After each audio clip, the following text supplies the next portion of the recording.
Okay, well, welcome to Consciously Connecting Humanity 360. Um, what is that? Well, it's a partnership of people using martial arts techniques and other health-related arts to explore healing modalities using personal tools and processes useful for self-care and healthy personal development. So it sounds really close, Andrea, to what you are doing. Our guest today is Andrea Harkins. And are you in Colorado today? I live in Arizona. Oh, Arizona. I'm sorry, Arizona then. All right. Well, my name is Dan Tracy, and I am actually tonight in a campground in Montana. My wife and I are headed out west to Glacier National Park. And then we have Pam Dye, and she is founder of the Tai Chi, Forever Tai Chi, and she's in Freeport, New York. And then I think Sifu Holmes there. He is founder of CC 360, Tai Chi Connection, and his alias as Tai Chi Professor. And he's Fort Lauderdale. So we are scattered pretty much in the four corners of the world tonight. Yeah, we are. Pick your brain a little bit about your book. Well, your first book about the martial arts woman. What inspired you to start? To me, it's a brand. It's not just a book that you wrote.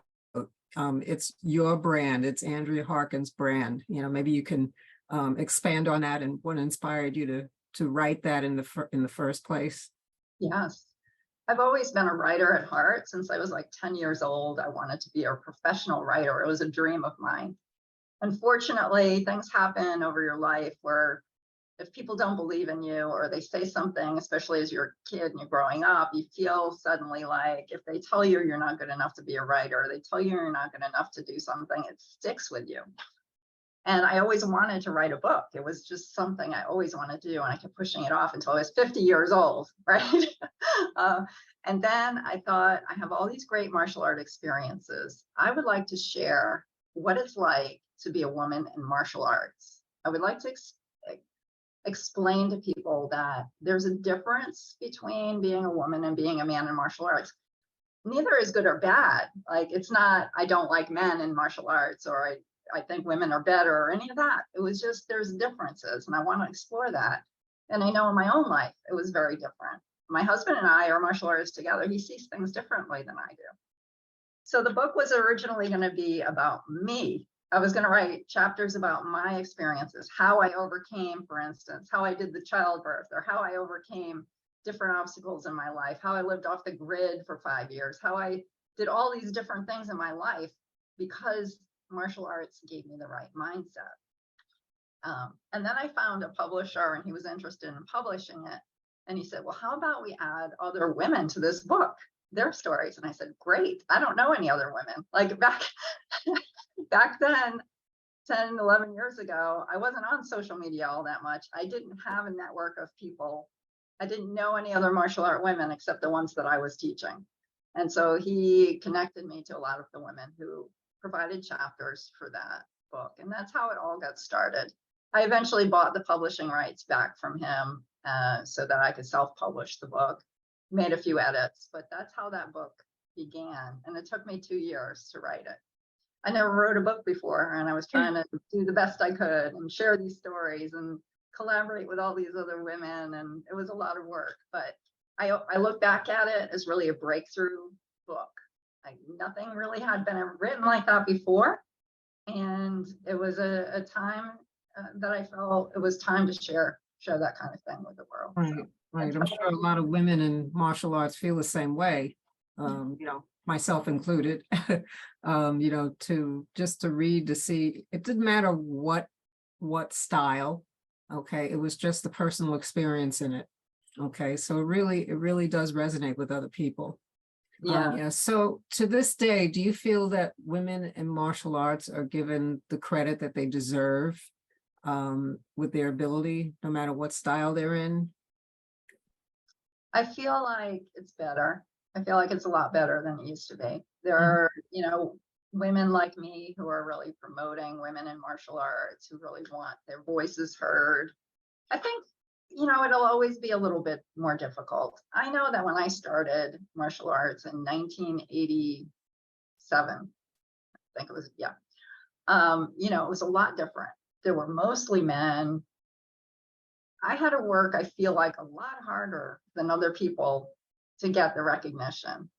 Not necessarily in my classes, because I had a great instructor who, wanted everybody to learn and be great. But I think there was always that struggle of trying to be working harder than most. I think that still exists today. I do hear from some women who say, I'm not getting the recognition, or I'm not standing out for some reason. And I think it's just still a misunderstanding again on how women and men see martial arts, how we use it in our lives. It might be a little different from each other, and not everybody understands that. But I think it has gotten a lot better, and women are more accepted, obviously, in martial arts. There's a lot more women practicing martial arts. That's all very, very positive. Yeah. So moving on to your whole positivity outlook on life, did that come from personal experience, talking about it on a daily basis, or did something resonate in your life that made you decide to talk about it, or push it as a mantra almost? Yeah, this is a very important question. I was not a positive person. I was what I consider an average person, or a mediocre person, not necessarily a positive person, until I got married. And it's my husband who has a very positive outlook. He sees everything, the goodness in everything, like where the way that you can get over it in anything. And I still revert sometimes to that negative mindset, thinking I can't do this, or I'm not sure about this. But he's really the one that has inspired me to be a more positive person. Now, when I started martial arts and I started to recognize that not only did I enjoy it, I was actually good at it, good at something the first time in my life. Wow. I was like, wow, I'm actually good at this. And that helped me create the positive outlook. And then finally, my persistence in seeking positivity in my own life is what I share on social media for the past 10 years, because you have to be persistent or you revert back. And while I'm trying to share a positive message with people, what I do is almost is sort of selfish in a way as well. It's my reminder to me to be more positive, to be positive every day, to look at the world in the most positive way. Yes, there's negative things, there's bad things. You can't get rid of that, but how you react to it is what you can control. So my positive messages help me, and then they also help other people. So it's kind of a dual purpose. Yeah, definitely. And you've taken it on to your podcast that you produce. If you want to talk a little bit about your podcast that you're doing, this is like one of your newer projects. Right. The podcast I started a couple of years ago, 2 or 3 years ago now. Again, it was a way to highlight women in martial arts, because I still don't see a lot of that, especially, every podcast, every martial art podcast that I've ever seen is male. There are a couple, there are very, very few that have women hosts or even women on the show. So I thought, well, this is my chance. I wrote the book, The Martial Arts Woman. It was women sharing the stories. Now I can do the podcast. And it's been very successful in that women listen to it and they're like, I can relate to that. That happened to me, or I've struggled with that. And it's great to know that they can come together and they create relationships with each other, the women that are on the podcast. Because of their stories, something resonates. So it's been a really, really wonderful experience sharing both martial arts and positivity on that platform. Just seems like you've done so much in 10 years. You're blogging, you're writing, publishing books, your podcasts. So what's next? And you're right. I've done all this in 10 years. So that just shows the power of your mind, right? You decide, I want to do something. And at 50 years old, I kind of woke up when I was 50 and I said, what am I doing? I'm 50. Have I done all the things I really wanted to do? No, I haven't. How do I fix this? And that's how I started all this. What's next? I'm working on other books. I have 3 or 4 books in progress right now.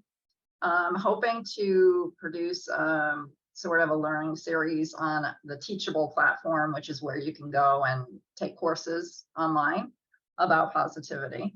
So that's something I'm working on. The other thing that I do all the time is try. I just try different things, and I don't worry anymore about failure. I try lots of different things, and I don't excel at all of them, but I try, and if it doesn't work, that's okay. It's just time for a different path. And that is what's helped me do so many things. When people look and say, how did you do this many things? Well, you know what? I've done like 3 or 4 times that many things. Only these things worked, but you have to try. And so I just know that I'll continue to try different things until I find something else that seems exciting or that people enjoy. And that's how I kind of move along in life. All right. Thank you very much, Andrea, for being here. Okay. When we spoke previously, you said something that caught my attention right away. And I said I should ask you about that. So you said that you actually use martial arts to teach people about life. So I said, let me spin this around here. I said, let me ask you, I know it's taught you a lot of things, but what have martial arts taught you personally about life? If you could just put it in a nutshell. A nutshell, oh, that's hard to do. But I think that what martial arts has taught me is that I am much more capable of doing so many things than I ever thought. I think that's it in a nutshell. It's just taught me that I'm not living up to my potential, or at least I wasn't, due to fear or worry about what other people think or whatever. It's taught me that I'm so much more capable than I ever knew, and that's a great lesson. I like that. Now, this one, I think I like to ask everybody to come on to the show. If it's one thing that you can leave behind from your daily routine for the future generation to pick up, like a gem or jewel that you would leave behind, what would that one thing be? And once again, I know it's difficult to narrow it down to one thing. One thing. I think the one thing would just be to have a positive affirmation every day in your life. Yeah. What I do, really, all of the work that I do is really about affirming positive living. And if people can just get up in the morning, the one thing that I could tell them is if you start each day with one single positive affirmation, it's going to make all the difference in the world.